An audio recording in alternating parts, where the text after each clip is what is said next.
Hi, this is Divya from SNS College of Technology, belong to the Department of Electronics and Communication Engineering. Today we are going to discuss about the essence of Indian traditional knowledge. In that Unit 1, Ancient India and State Polity, we are going to discuss about Varnashrama system. In previous video, we have discussed about the stages of life of young people in ancient India. Now we are going to discuss about Varnashrama system. Varnashrama system. Various text talks of Varnashrama or Dharma of different classes and Dharma in different stages of life. In ancient India, there was a common Dharma for all members of society which must be followed by all equally.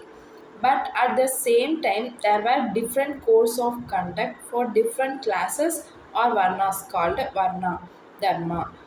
Varnas. The first reference of Varna is seen in Rig Veda. The seventh chapter of 10th chapter of Rig Veda called Purushutta mentions the organic theory of origin of Varnas, according to which Varnas originated from different organs of Prajapati or the creator. Manu 62 also mentioned that God created various Varna from various organs.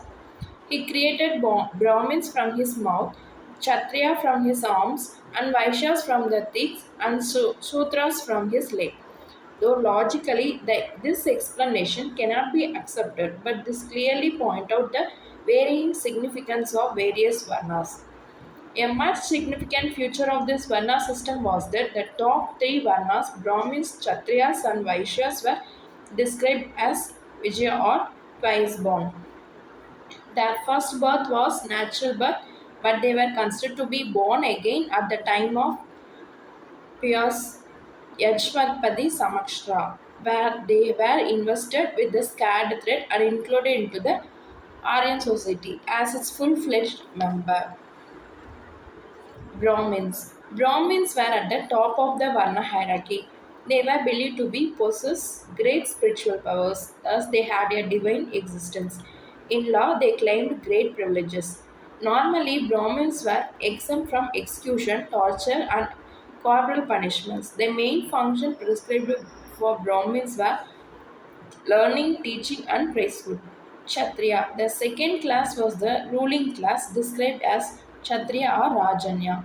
Kshatriyas represented heroism, courage, and strength. They constituted the various class. The duty of Kshatriya was protection, which had both internal and external aspects. External protection meant to protect the society from external invasions, whereas internal protection means governance in peace and protection from anarchy. Kshatriya had the right to possess arms. Then moving to Vaishyas.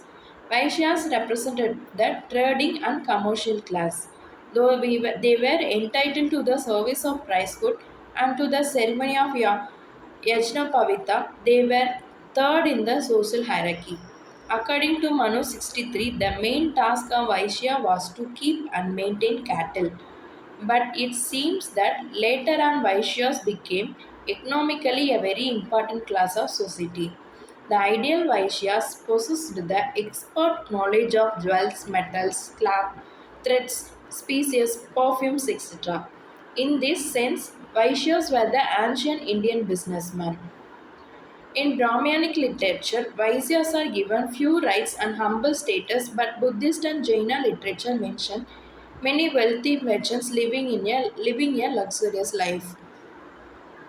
Then coming to sutras. Sutras were at the bottom of the social hierarchy. They pursued the task of serving the other three varnas. They were not twice born. They were dependent of various rights. They were in fact second class citizens on the fringe of Aryan society. Sutras were of two types, non excluded or unexcluded.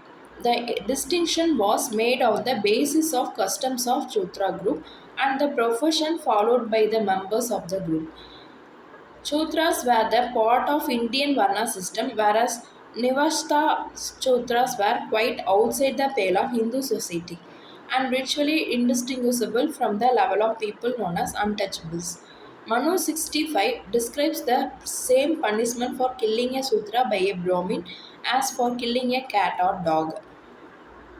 Then coming to untouchables, a number of peoples were deprived of all human rights. Having any contact with them might lead to the fall from grace by a normal Hindu. They were untouchable. Sometimes they are degraded as excluded sutras, whereas sometimes they are called fifth class, Panchama Varma. Probably they were the initial tribes who were defeated by Aryans. Most important of these groups was the Chandala. They were not allowed to live in Aryan towns or villages. Their chief means of livelihood were the carrying and sermations of crops and executions of criminals who were awarded the death penalty. According to the law books of ancient India, Chandala should be dressed in the garments of corpses they cremated, should eat his food from broken vessels, and should wear only those ornaments which were made of iron. Later on, the four Varnas were divided into various subcategories called caste. Thank you.